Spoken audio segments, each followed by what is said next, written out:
नमस्कार, स्वागत है आपका एफएम न्यूज देख रहे हैं आप और मैं हूं आपके साथ लता। बुलेटिन की शुरुआत करेंगे इस वक्त की अहम खबर के साथ, जहां पीएम नरेंद्र मोदी G7 के 48वें शिखर सम्मेलन में शामिल होने के लिए जर्मनी के म्यूनिख पहुंचे। जर्मनी के म्यूनिख में आज होने वाली G7 देशों की बैठक में पीएम मोदी हिस्सा लेंगे। इस दौरान वो पर्यावरण, जलवायु परिवर्तन समेत कई मुद्दों पर चर्चा करेंगे। इससे पहले रविवार को उन्होंने म्यूनिख में पहुंचकर भारतीय मूल के लोगों से मुलाकात भी की थी और उन्हें संबोधित किया था। जर्मनी के म्यूनिख पहुंचे पीएम मोदी ने रविवार को भारतीय समुदाय को संबोधित किया और आज वो G7 की बैठक का हिस्सा बनेंगे और G7 देशों के राष्ट्राध्यक्षों से अलग अलग मुलाकात भी करेंगे।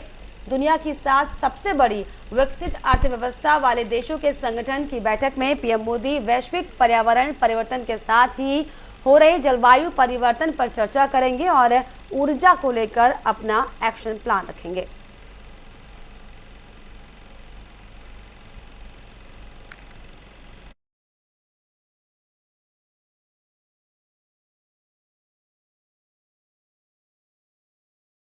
वहीं जर्मनी दौरे पर पहुंचे पीएम मोदी ने आज म्यूनिख में भारतीयों को संबोधित किया। इस दौरान उन्होंने आपातकाल का जिक्र करते हुए कहा कि भारत में लगाया गया आपातकाल लोकतंत्र के ऊपर एक धब्बा है और उन्होंने क्या कुछ कहा आपको सुनाते हैं। आज 26 जून है। जो डेमोक्रेसी हमारा गौरव है, जो डेमोक्रेसी हर भारतीय के डीएनए में है, आज से 47 साल पहले इसी समय उस डेमोक्रेसी को बंधक बनाने, डेमोक्रेसी को कुचलने का प्रयास किया गया था। आपातकाल का कालखंड, इमरजेंसी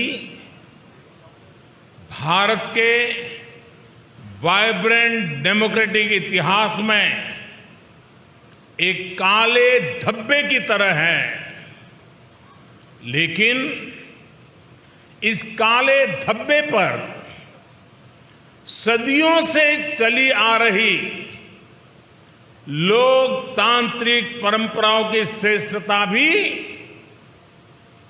पूरी शक्ति के साथ विजयी हुई। लोकतांत्रिक परंपराएं इन हरकतों के लिए भारी पड़ी है। आज महाराष्ट्र की सियासी लड़ाई अब देश की सबसे बड़ी अदालत की चौखट पर पहुंच गई है। शिवसेना के बागी मंत्री एकनाथ शिंदे अपने और 15 अन्य बागी विधायकों को मिले डिप्टी स्पीकर के नोटिस के खिलाफ सुप्रीम कोर्ट पहुंचे हैं। शिंदे गुट ने इस कार्रवाई को गैर कानूनी और असंवैधानिक करार देने और इस पर रोक लगाने का निर्देश देने की अपील की है। महाराष्ट्र के सियासी संकट की पटकथा मुंबई, सूरत और गुवाहाटी में लिखी गई, लेकिन जब मामला हाथ से बाहर जाने लगा तो दोनों गुटों की निगाहें सुप्रीम कोर्ट पर टिक गई। कोर्ट में मजबूती से दलील पेश करने के लिए वकीलों की फौज खड़ी कर दी गई। शिंदे गुट की लिस्ट में सबसे पहला नाम हरीश साल्वे का है। वहीं मुकुल रोहतगी भी शिंदे गुट की तरफ से दलीलें देते नजर आएंगे, जबकि महाराष्ट्र के डिप्टी स्पीकर का पक्ष रखने के लिए हैदराबाद के नामी वकील रविशंकर जंध्याल को जिम्मेदारी सौंपी गई है।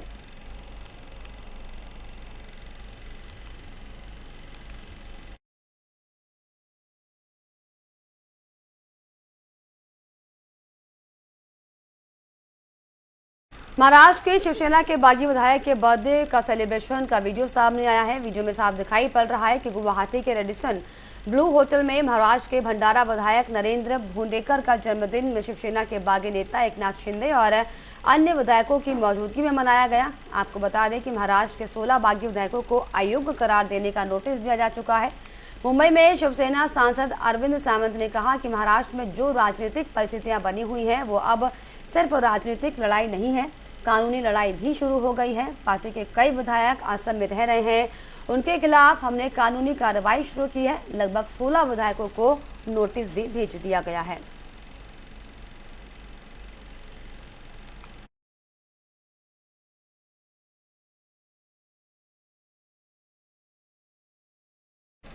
वहीं महाराष्ट्र के राज्यपाल भगत सिंह कोश्यारी कोरोना से ठीक होने के बाद आज अस्पताल से डिस्चार्ज हो गए। राज्यपाल कोश्यारी को बीते दिनों संक्रमण के बाद अस्पताल में भर्ती कराया गया था।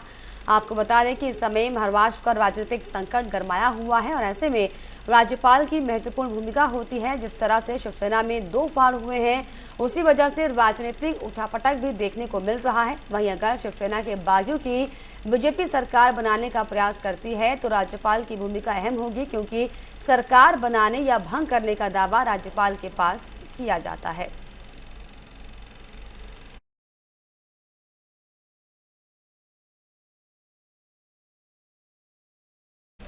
महाराष्ट्र में सियासी संकट के बीच सैनिक लगातार बागी विधायकों के खिलाफ प्रदर्शन कर रहे हैं, जिसके चलते बागियों ने महाराष्ट्र सरकार से अपनी और परिवार की सुरक्षा की मांग की थी।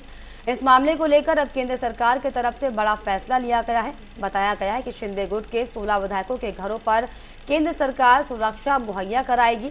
केंद्र सरकार ने यह फैसला शिंदे गुट की अपील के बाद लिया। शनिवार 25 जून को एकनाथ शिंदे गुट ने केंद्रीय गृह सचिव और राज्यपाल को चिट्ठी भी लिखी थी, जिसके बाद अब उनके परिवारों को सुरक्षा मुहैया कराई जा रही है। आज शाम तक सभी विधायकों के घर पर सीआरपीएफ के जवानों की तैनाती कर दी जाएगी। इन विधायकों को Y+ कैटेगरी की सुरक्षा भी दी गई है।